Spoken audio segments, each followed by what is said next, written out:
want to share their experiences? I know you can. But does anybody, and so we can circle back to you, but does anybody have a networking experience or want to talk about that? Yes. I usually, because I was a business major before, so a lot of my networking experiences come from like everyday places. Mm-hmm. Like I usually have kind of works that I have on my phone. You have to take like pictures because if you don't have to bring your iPad around. Um, you just have to kind of like slide into conversations. Like we were meeting someone the first time the other day about apartment hunting. The building manager who like puts up the pictures, like the art pictures, paintings, whatever. We talked to her. My friend mentioned we were animation students and we were art students. We were like, oh, what works do you do? We have them already on our phone. You just kind of like just slide it into conversations no matter what. Yep. You can even do it. Obviously, if you go to specific events, like you can look it up on the event site or like event. I forgot what it's called. Basically, look at events like there's the Bromo Art Walk. You can go down there, downtown Baltimore. You can talk to other artists, do network like that, find people who are in the field, like make partnerships or like possibly talk to the building owners who put up the art and see if you can get your exhibition or like your artwork into there as well. Just like a lot of things like that. Mm-hmm. Mm-hmm. Yeah, so that's awesome. I love that story about doing it while you're apartment hunting, right? Like, you're not actually in a networking event or in a networking space, but there's the opportunity to network everywhere with everybody. So think about maybe your part-time jobs that you have. You can talk to people about what you do because you never know who knows somebody or who has a connection, and people love to help college students. So we'd love to have you think about networking as just really having conversations, right? A lot of people feel a little bit intimidated by the concept of it, but it's really just having conversations with people about what you do, maybe what they do, kind of what you're looking for, and you just never know who you might meet.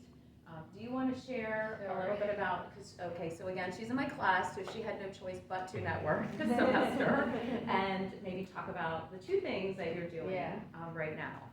Okay. Well, or that you did. So there was a media, advertising, and communications expo, and that was earlier in the semester. So I went to that, and that was pretty helpful. You specifically networked with people that were more like focused towards those areas.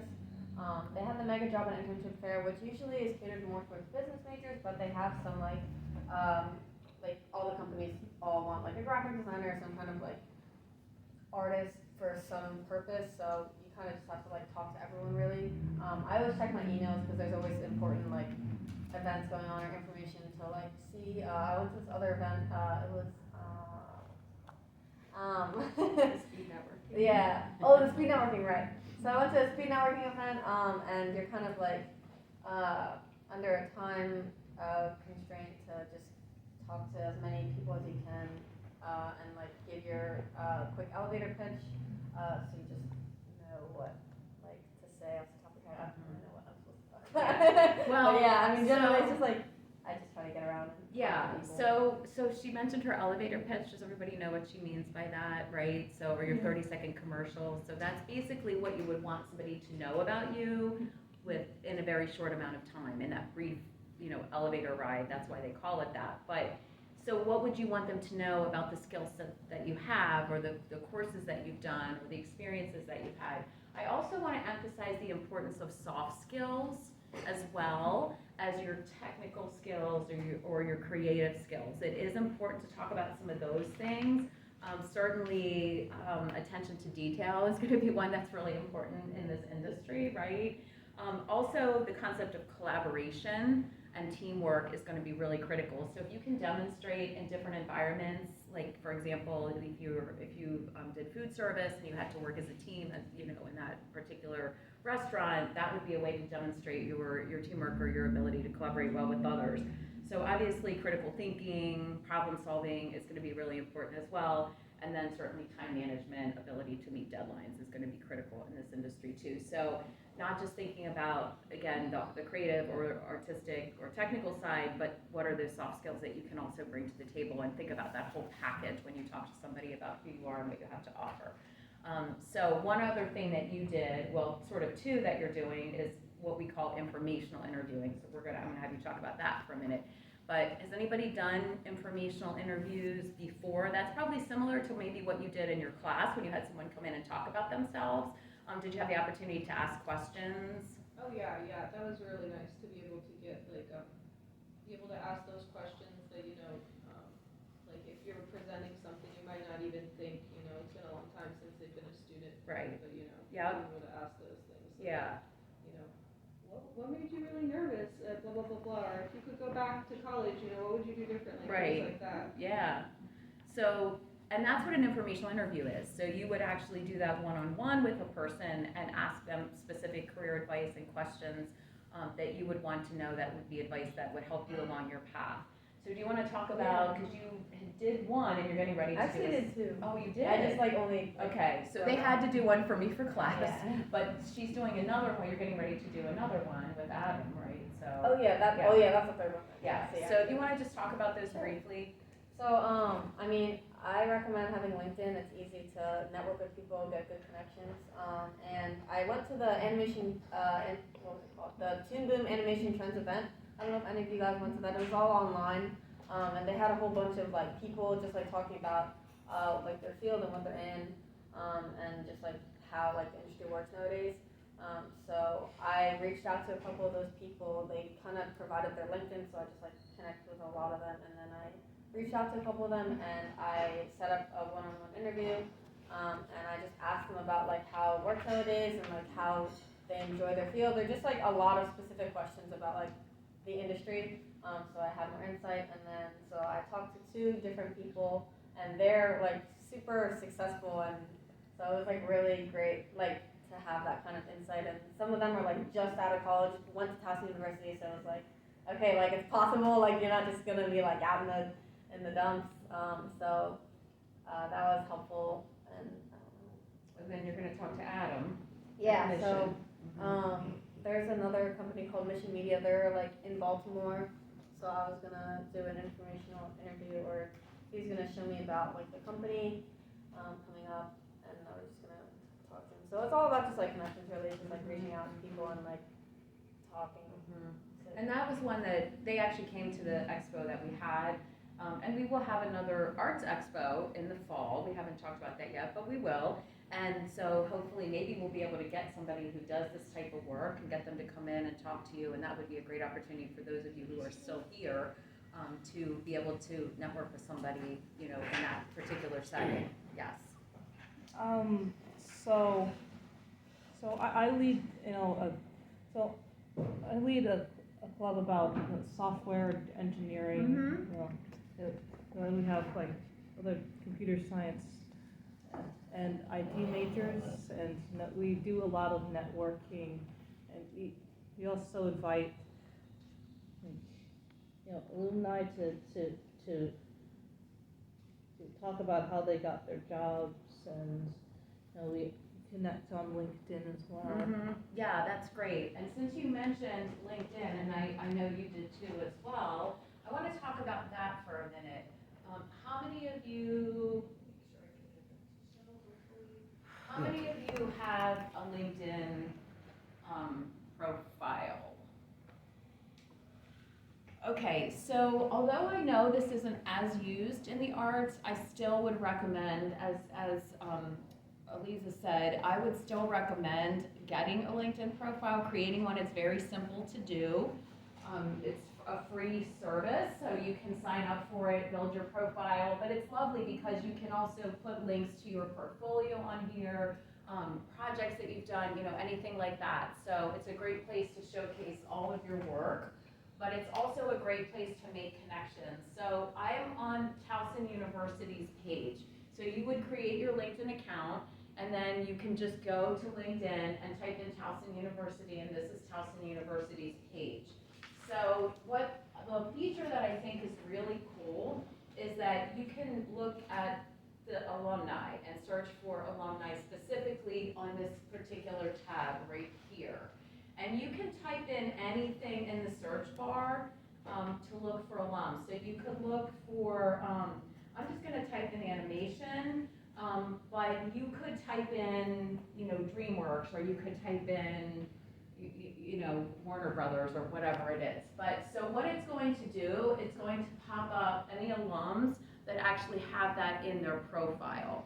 So this is a great tool, to think about reaching out to people. You know, as we mentioned, that's one way that you can just send a message on LinkedIn and ask them if they'd be willing to have a 15-minute Zoom call with you to talk about their career path. Because you already have something in common. They went to TU, you are either graduating or you're still here, right? So it's something that you already have in common with them.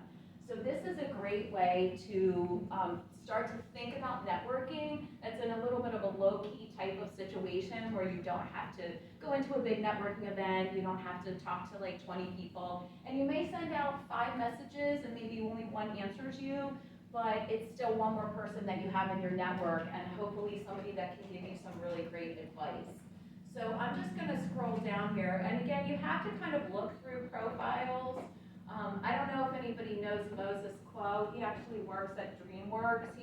He is in post-production, but he is, or he's a production assistant, and he doesn't actually do specifically the work that you would want to do, but he could potentially be a really good connection to you if you're interested in learning more about DreamWorks. So he actually started with a program called the T. Howard Foundation. I don't know if anybody has heard of them, but it's an organization that helps students find jobs in media and entertainment organizations. They're primarily looking to diversify the media and entertainment industry. And they do have a great internship program. So some of you might want to consider that if you're still going to be around for a while. And Sydney and I can share more about that with you later. But he went through that program, got his internship as a production assistant, and then they hired him after graduation. So, and then he recently has moved to Los Angeles to pursue that. So, and if I could add on to this point, is that there's a lot of different strategies for getting where you want to go, but one of the best is just getting into spaces to figure out, those spaces. So what I mean by that is, I want to do this type of role at this type of company. You're probably not going to get that, day one after graduation. And so even if it's a position that's not ultimately where you want to go, but it's at a company, and it could, sometimes it's a big company, but also sometimes it's a smaller company. But say, you know what, let me try this job for a year or two and use it as a learning experience. I try to think of the first few years after graduation as like your real world graduate school. You're like, I'm probably going to do a few different jobs, maybe a lot of different jobs, depending on if you're freelancing or working part-time. And think of all of them as an opportunity to get into spaces and figure things out. Realize like, oh, I understand these roles on paper, but what does that actually mean in practice at this company? And you start to learn things about yourself where you go, you know what, I hadn't thought about this type of job or this type of role, but now that I'm in this environment and seeing how it fits into the bigger picture, that's kind of interesting to me. Let me continue to explore that. And that could be that when you're at a company, you say, hey, I'm doing this job, but would you mind if I go and sit in on some of those meetings? And so just being in those spaces gives you those opportunities that you wouldn't have otherwise. So it's just opening yourself up to say, even if I'm not getting in the first 5 years or even 10 years those job titles that I'm working towards, knowing that being open to things like, hey, I'd love to work at this company, and I'm not going to be able to get the immediate job I'm going after, but by being in those spaces, it's going to link me to people, link me to opportunities, continue to help me understand how that whole industry or organization works, and it's going to continue to open up new opportunities, new doors to the next step in your career. yes, and so I just clicked on one of the people that was listed here. So the one thing I also love about LinkedIn, so I could just connect with this person, and then I could message him with, again, the request to just meet and have a chat on Zoom. So he's in Atlanta, so we would definitely need to meet over Zoom. Sometimes you can meet in person for coffee or something like that. But the thing I love about this is also the fact that you can look at a person's profile, so you can almost do an informational interview just by looking at their profile. Like, you can get a lot of good information. Like, where did they start their career? So I don't know the creative Garden or Garden Creative, I don't know what that is, but he worked as a motion designer there. So that might be a place to look up and learn about what is that, right? So looking at the trajectory of someone's career can be really helpful to give you ideas of job titles and places that you might be searching for work. You can also, again, scroll down and look at the education that they have, the skills that are in here, the things that he's had, you know, again, the skill sets that he has in here and the fact that he's endorsed by other people. That's actually really great if you get endorsements when you put your skill sets in here, kind of looking what's, you know, popular in the industry, what things that you would want to get others to endorse you on, and some of your interests, and then maybe some of the companies that he's following. So that's just an example, again, of even if you didn't end up hearing back from him at some point, you could always just learn a little bit more about some of these companies that he has been involved in. I'm gonna pull up one or two others just to show you. There was somebody here, let me see if I can find him again. But again, you have to kind of scroll through here and kind of determine who is the people that you really want to reach out to. Like, here's another example. This guy's an animator at Disney. So could be a really cool person to connect with and talk to if you could learn anything from him and about his particular path as well. You know, could be a really fun connection to have. And again, looking at the roles, you know, looking at what he's done as to get to where he is. So I love this as a research tool in addition to a tool, you know, to connect. So again, thinking about, you know, what his interests are, what organizations is he involved in, right? Like, kind of, this is again, organizations that you could become involved in. Also, I would recommend following or getting involved in any organizations that are specific to your industry, the professional associations. Does anybody know what those are? Some of those professional associations, does anybody know any of them? So for example, it would be like the Animation Guild, International Animated Film Association, Animation World Network, Society of Illustrators, Society for Animation Studies, are a couple. Do you want me to repeat those? Yeah. Okay, so Animation Is there a Guild. way? We're also They're gonna, probably in this we're too. also gonna give you handouts that have Yeah. some of this information in it. I'll read them Okay. to you again. I'm not sure if they're all in there, but I'll just read them quickly to you again. Okay, Animation Guild, International Animation Film Association,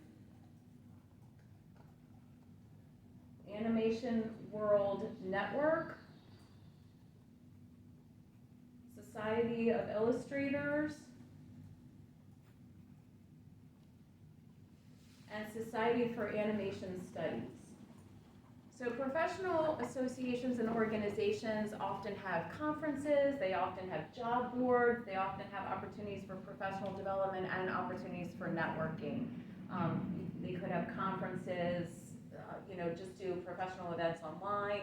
So learning who those organizations are and getting, maybe even following them on LinkedIn, maybe joining one if you think it's valuable to do. I would try to research some of those and see if that would be helpful to you as well. The other thing I just want to mention, you know, Sydney said about not stepping out right away and probably getting your dream job, but just thinking about some of the other areas that, where you can do animation, right? So a lot of you mentioned the character part of it, and that's fantastic, and hopefully that's where you'll end up, but you may not always start there, right? So that's the reality of life for every kind of career path. We don't usually start with our dream job, but thinking about, you know, what are some of the other areas? So of course, architectural is another area that a lot of people, they need animators for that particular field. Also, I thought forensic animation sounded really interesting, but I'm totally into, like, you know, those types of programs. Anybody else into forensic, like forensic? I don't know that existed. Yeah, forensic animation is actually a thing too. And then of course there's things like medical animation as well. And then, of course, there's in the video game world. I don't know if anybody's interested in the video game world, I am. right? Yeah, so we know that not too far away is Bethesda Softworks and ZeniMax Media. And then there's also, what's the other one up in Hunt Valley? Firaxis, are some that are close by that are in the video world. So maybe consider checking out some of those too, because they'll be using it on animators as well. So, yes. do you know what I could do with, computer science or? Yeah, so we actually have a career coach for computer science who I think could also work with you as well. Because, and her name's Tanya Swain, so I would suggest maybe having an appointment with her to chat more about your particular path and how you could kind of combine the two. Yeah, we There- always wanted to make cartoons. Mm-hmm. Yeah, I definitely think there's gonna be a place for you in this world as well. Another piece of this puzzle is, and I'll speak to a friend of mine's experience. He's about 15 years into his career. He got a job in a marketing department at, and I've forgotten the name of the organization. I'll feel silly when I look it up. It's a really big science organization. Neil deGrasse Tyson is involved with it. I forget which one it is. Discovery? I think it's a subsidiary maybe of Discovery, but anyways, he got a marketing job for like a smaller unit on their department. And of course, so many marketing departments are wanting to move towards motion, whatever that looks like, whether it's live action or animated, but they often don't know how to do it. And so he got a job where he said, can I come on board and really build out your videos, a lot of them being educational around science, to promote your organization. And so, they had been really relying on static 2D imagery on their social media, and they're like, we really need things that move to be part of our brand. And so he really came in and said, let me try some stuff.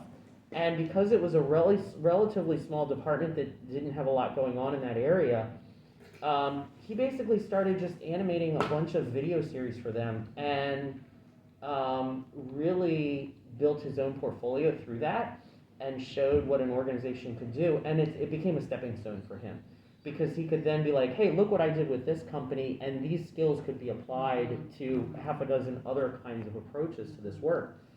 But since he didn't go, hey, I'm going to be a top position at a top company that already exists, he found a smaller position. It was at a bigger company, but within a unit or department that needed its own branding and marketing built out, and said, hey, I'm an animator, I can create videos and really build this program from scratch, and then had an amazing 2 or 3 years where he built out his portfolio, his skills, and then could take that to the next level. So thinking about, again, those opportunities that are on paper, you're kind of like, well, that's not where I want to be, but how can you leverage those opportunities to get where you want to be? And part of that too could be that once you're in a company, saying, hey, could I, as a side project, take something on? And even if they don't use it, just having that opportunity to show it to them, get feedback, and be like, hey, wow, this is really cool. If we were really going to use this, here's things we think about, and all of those are learning opportunities. One other thing I want to say about LinkedIn is I think LinkedIn, you really need to think about it. We were talking about portfolio earlier. When we talk about portfolio in the 21st century, and I think you all know this already, it's really what is your online presence.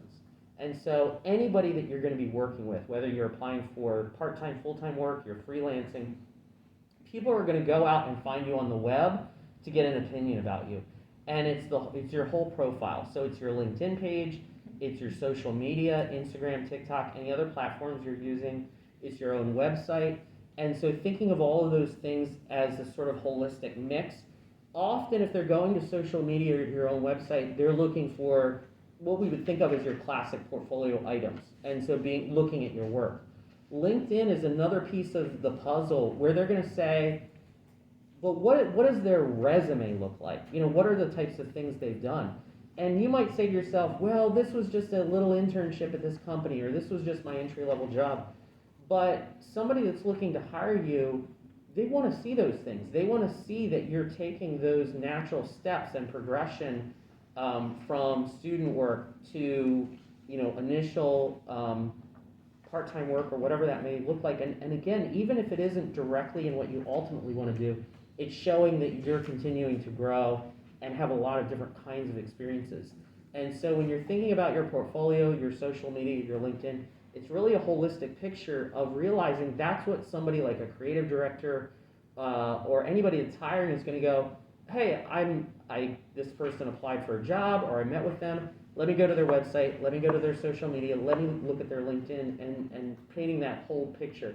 And you want your LinkedIn to look professional, really thinking through what's on there. If somebody goes on a LinkedIn page and it's empty or only has one thing, they're gonna kind of be like, this is suspicious. What's going on here? So you want it to represent you well and professionally. Yeah, and this is just another person I pulled up who I thought was kind of interesting too. So his title is motion capture technician. I don't know exactly what that is, but you could Very research cool. that and learn more about it, right? So again, he studied here, so it might be someone interesting to reach out to as well. And again, if you scroll through his profile, you can just see, I think one of the places that he worked at was Revel. Are you guys, have you just like Googled animation studios near me? Everybody's Yes. done that, right? Like Animation OVFX. studios in Baltimore, yeah, that kind of thing. So, or maybe it was the other guy that worked there, but, so, just kind of even knowing what's around you, making sure, what ones are you familiar with? I know there's OVFX studio. Mhm. There's Big Brain Studio. Unreal, like that. Cloud, are you familiar with Cloud? Oh yeah. Cloud, Pixel Dust, Rebel Motion, Story Farm, some of those. Yeah, just look, again, you can just Google animation studios near me, or animation studios in DC, if you're, because DC would have even a larger list, and it's close by if you're willing to go to the DC area. So that's one way just to find places, and again, you could just reach out to them. Some places are willing just to look at your portfolio. If you reach out, they're willing to look at it too. Actually, Ben Miller, the one at the bottom, is the one I talked to. Oh, really? Oh, that's cool. Yeah, that's really cool. But I do want to read this, and again, Sydney mentioned that you have